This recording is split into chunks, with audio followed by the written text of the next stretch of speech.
السلام علیکم ورحمۃ اللہ.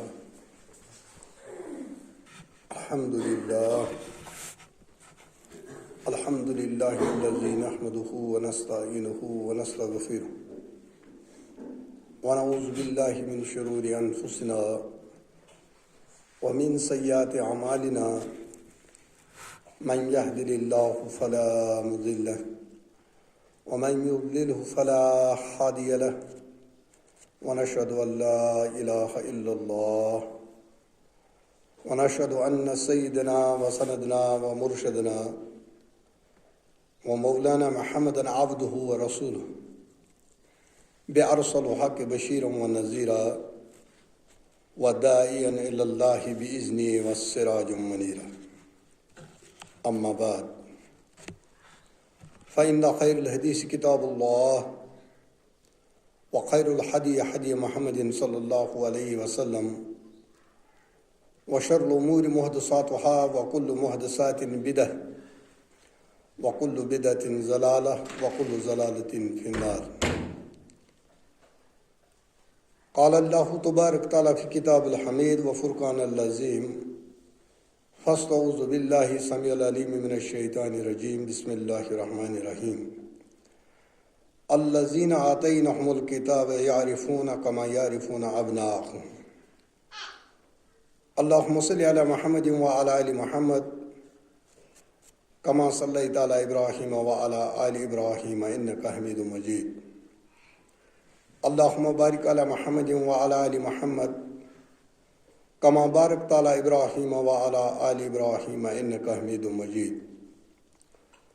رب اشرح لي صدري ويسر لي أمري واحلل عقدة من لساني يفقهوا قولي. رب زدنا علما ورب زدنا علما سبحانك لا علم لنا إلا ما علمتنا إنك أنت العليم الحكيم. آمین یا رب العالمین. حمد و ثنا، تعریف، تسبیحات و تحمیدات مالک کل، خالق کائنات وحدہ لا شریک رب کے لیے، جس کا کوئی شریک نہیں. درود و سلام ہوں کائنات کے امام اعظم حضرت محمد رسول اللہ صلی اللہ علیہ وسلم کی ذات اقدس پر، جنہیں اللہ رب العزت نے رحمت بنا کر بھیجا اور قرآن کے اندر اعلان فرمایا وما ارسلناک الا رحمۃ للعالمین. حمد و ثنا درود السلام کے بعد اللہ رب العالمین اپنی رحمت میں جگہ دے صحابہ کرام کو، اولیاء کرام کو، علماء حق کو، جنہوں نے اس دین حق کو مینوان ہم تک پہنچایا. ہم بات کر رہے ہیں حضرت محمد رسول اللہ صلی اللہ علیہ وسلم کی سیرت طیبہ پر. پچھلے جمعہ میں یہ بتانے کی کوشش کی تھی سیرت کے حوالے سے کہ محمد رسول اللہ صلی اللہ علیہ وسلم نے میاں بیوی کے حقوق کے بارے میں کیا بتایا، اور ہمارے لیے نبی کائنات صلی اللہ علیہ وسلم کا اسوہ حسنہ جو ہے لازمی.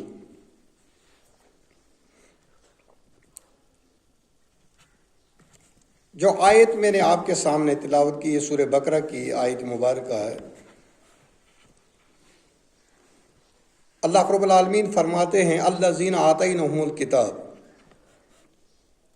جن لوگوں کو ہم نے کتاب دی. کتاب کن کو ملی؟ یہود کو ملی، نصارہ کو ملی، اور آخری کتاب جو چوتھی کتاب ملی وہ امت مسلمہ کو ملی. قرآن میں یہ ذکر جو ہو رہی ہے، یہ آیت مبارکہ، اس سے مراد ہیں پچھلی 3 کتابیں. الذین آتیناہم الکتاب، جن کو میں نے کتاب، جن لوگوں کو میں نے کتاب دی. یعرفونہ کما یعرفون ابناء، یہ محمد رسول اللہ صلی اللہ علیہ وسلم کو پہچانتے ہیں۔ اسی طرح دیکھو کتنا اللہ رب العالمین نے اتنا اگر بول دیتے کہ یہ محمد رسول اللہ صلی اللہ علیہ وسلم کو پہچانتے ہیں کافی تھا، لیکن مثال جو اللہ رب العالمین نے دی، کما یعرفون ابناءہم، جس طرح سے یہ اپنے بچوں کو پہچانتے ہیں۔ اگر اس مسجد شریف کے اندر کوئی بچے والا ہے اور اگر 2000 بچے ان میں اس کا بچہ چلا جائے تو وہ ڈھونڈنے جب جائے گا تو اس کو کوئی دقت نہیں ہوگی اپنے بچے کو پہچاننے میں، ایک دم پہچان لے گا۔ اس کی جگہ برعکس اگر کسی دوسرے کو بھیجیں گے وہ نہیں پہچان سکے گا۔ اسی لیے اللہ رب العالمین نے یہاں پر یہ صیغہ استعمال کیا کہ یہ محمد رسول اللہ صلی اللہ علیہ وسلم کو پہچانتے ہیں، جانتے ہیں، اسی طرح سے، ٹھیک اسی طرح سے جس طرح سے یہ اپنے بچوں کو پہچانتے ہیں۔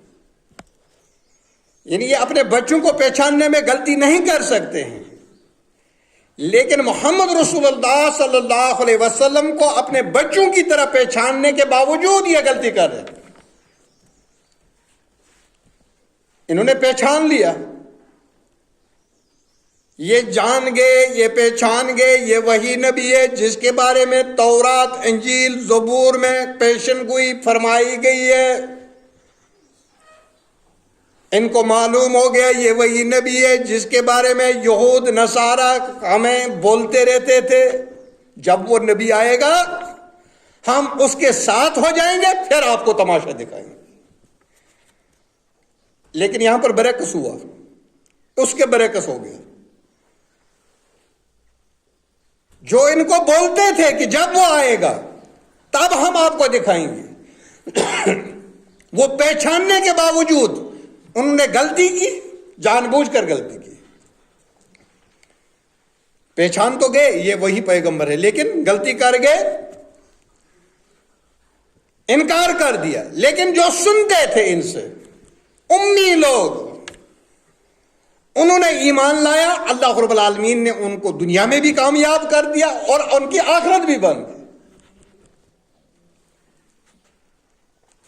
اسی لیے حضرت عیسیٰ علیہ السلام نے فرمایا تھا اپنی قوم سے کہ میری قوم کے لوگوں، میں وہ نہیں ہوں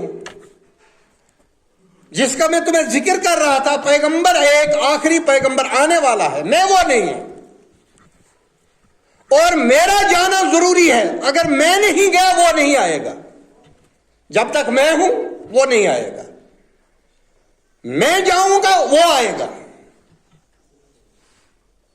جانتے تھے، قوم جانتی تھی، لیکن دھوکہ نہیں کھایا بلکہ لوگوں کو بھی دھوکے میں رکھا، پہچاننے کے باوجود انکار کر دیا۔ محمد رسول اللہ صلی اللہ علیہ وسلم کو پہچان گئے لیکن انکار کر دیا۔ اب مجھے بتائیے، جو محمد رسول اللہ صلی اللہ علیہ وسلم کے جو اخلاق ہیں، کوئی بھی شعبہ ہو، میاں بیوی کے حقوق، بھائی بہن کے حقوق ہوں، ماں باپ کے حقوق ہوں، ہمسائے کے حقوق ہوں، غیر مسلم جو ہمسائے اس کے حقوق، ہر ایک کا حق جو ہے اسلام کے اندر اس کا ذکر ہے، کسی چیز کی کمی نہیں۔ اسی لیے اللہ رب العالمین نے آخر میں آیت نازل کی، الیوم اکملت لکم دینکم واتممت علیکم نعمتی، تمہارا دین مکمل ہو گیا اور نعمت تمام ہو گئی۔ اکمل کس کو کہتے ہیں؟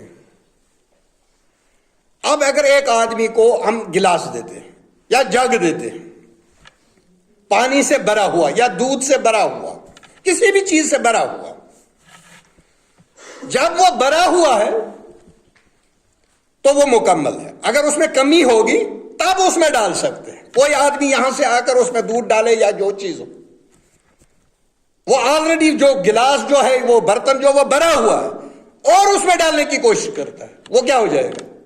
وہ باہر آ جائے گا. اکمل اسی کو کہا جاتا ہے جو مکمل ہو، جس میں کمی نہ ہو، جس میں نقص نہ ہو، جس میں کمزوری نہ ہو، اسی کو اکمل کہا جاتا ہے. جو دین محمد رسول اللہ صلی اللہ علیہ وسلم ہمارے ذمے لگا گئے، جس کا ہمیں مکلف بنایا گیا، وہ مکمل ہے. اور یہ آیت کب نازل ہوئی؟ میدان عرفات میں حجۃ الوداع کے دن. اور روایتوں کے اندر آیا ہے جب یہ آیت نازل ہوئی تو سیدنا ابو بکر صدیق رضی اللہ عنہ رونے لگے.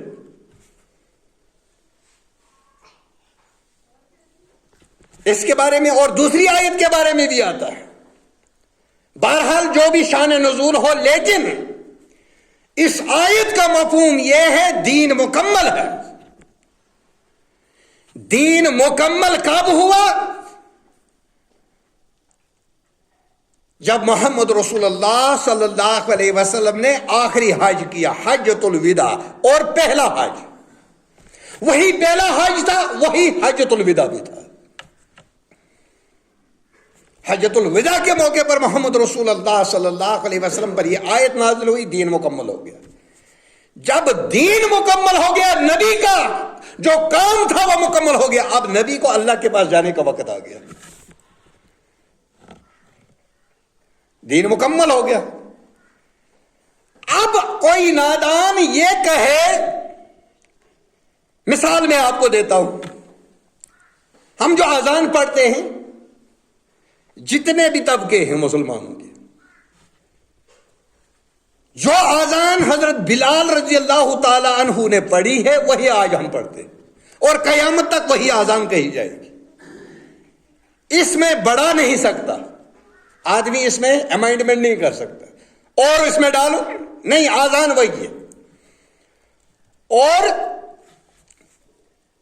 حضرت بلال رضی اللہ تعالیٰ عنہ نے جو اذان دی وہ وہی اذان ہے جو آج ہم اپنی مسجدوں میں دیتے ہیں، چاہے بریلیوں کی مسجد ہو، چاہے اہل حدیثوں کی مسجد ہو، چاہے دیوبندیوں کی مسجد ہو، یہی اذان ہوتی ہے.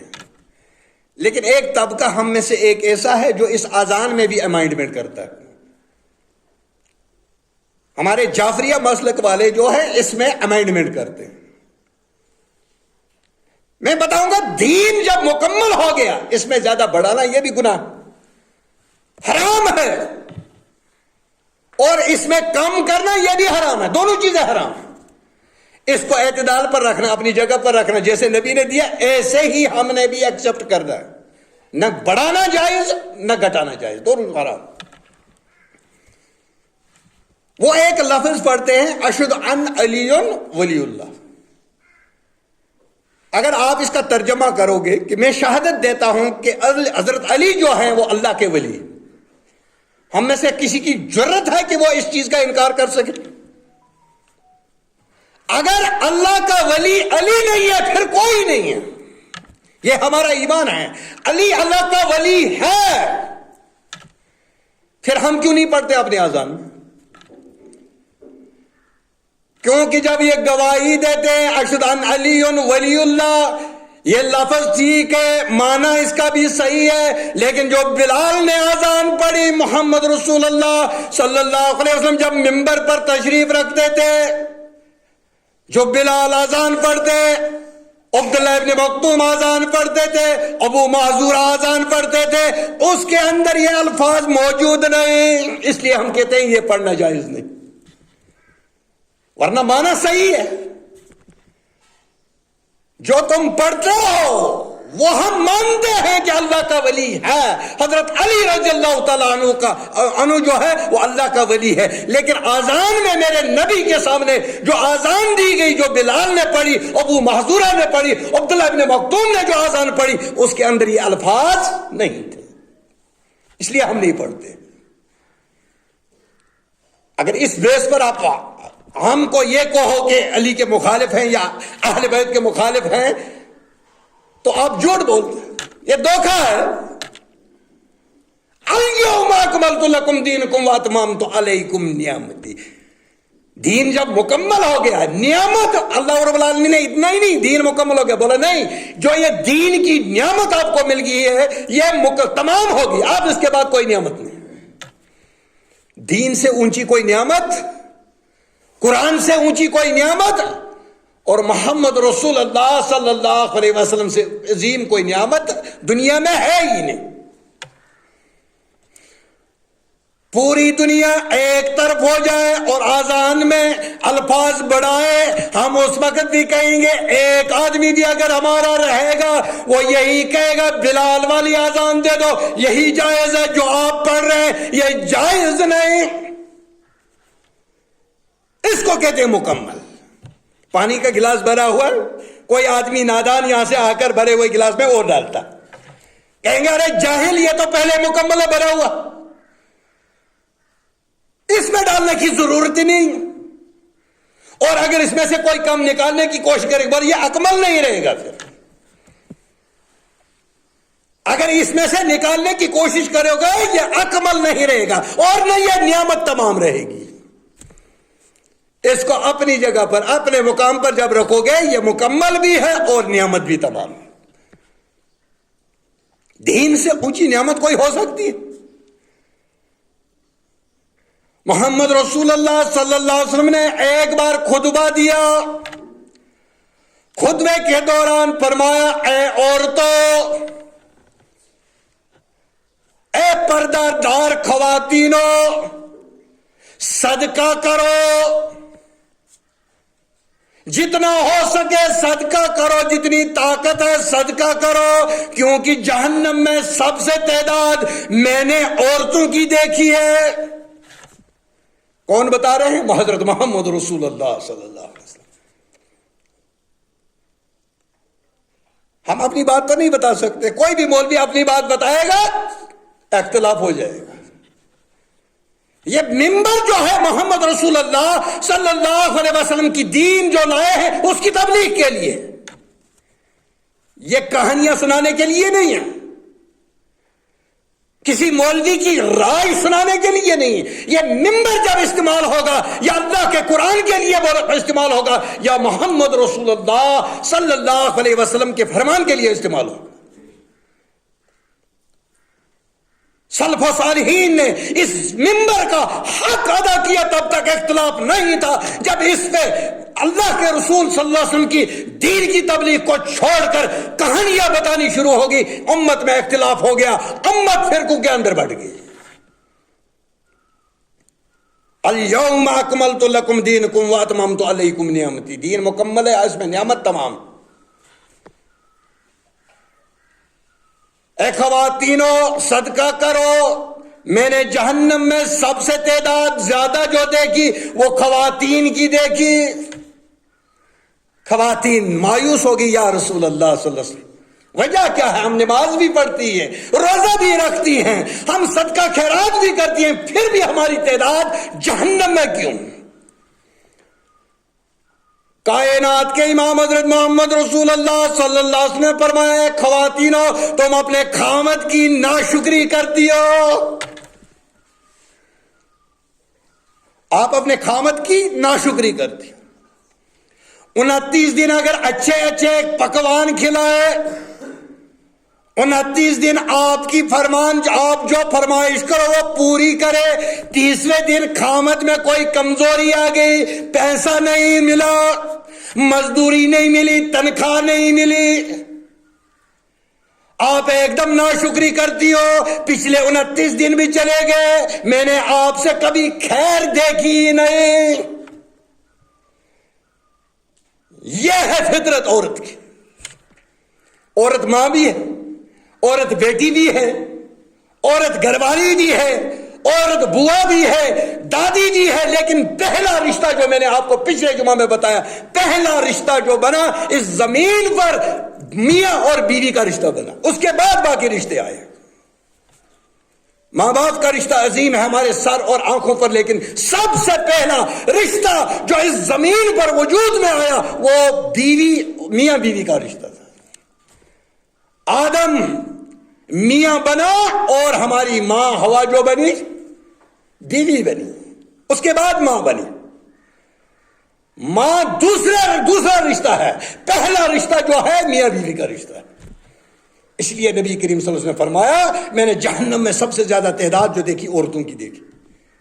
اے عورتوں خرچہ کرو، صدقہ کرو، خیرات کرو، اپنی زبان کو لگام لگا لو، اپنے گھر والے کی ناشکری مت کرو۔